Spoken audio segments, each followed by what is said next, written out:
ம், இந்த ஜூஸை குடிச்சா இனிச்சுமோ கயக்குமோ ஒண்ணுமே தெரியலையே.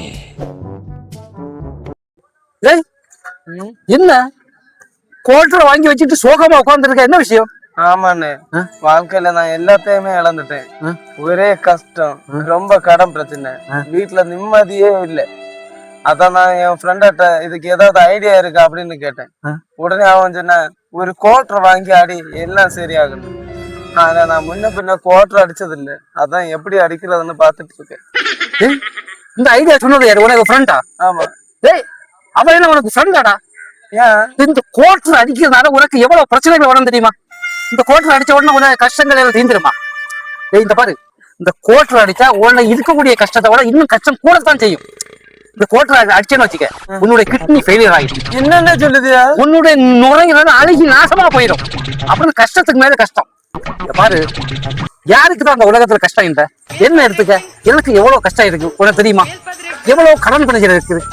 நான் இங்க ஒண்ணு போன கோட்டரை அடிச்சுட்டா இருக்கேன். இந்த பாரு, கோட்டரை அடிக்கிறதுனால நம்ம கஷ்டங்கள் ஒண்ணும் தீர போறதே கிடையாது. இப்போ நான் உனக்கு என்ன ஒரு எக்ஸாம்பிள் சொல்றது, அந்த கோட்டரை கேடு.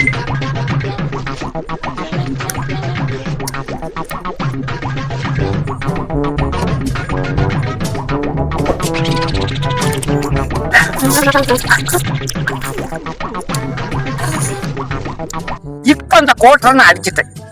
நான் அந்த கோட்டரை அடிச்சதுனால என்னுடைய கஷ்டங்கள் என்ன விட்டு மாறிட்டான் இல்லையே. இல்ல, அந்த கோட்டரை அடிச்சதுனால எனக்கு கடன் கொடுத்தவன் திருப்பி கேட்காம இருப்பானே? கண்டிப்பா கேப்பாண்ணே, கண்டிப்பா கேப்பா. இல்லையே. இந்த மாதிரி மது கவலையை தீக்காது. அதனால வேற வேலை உண்டுன்னு போய் பாரு. போடா. என்ன இந்த தழுது?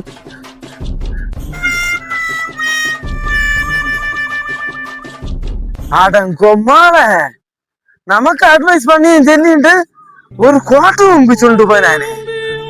ஹரியோம்பி மண்ணெண்ணையும்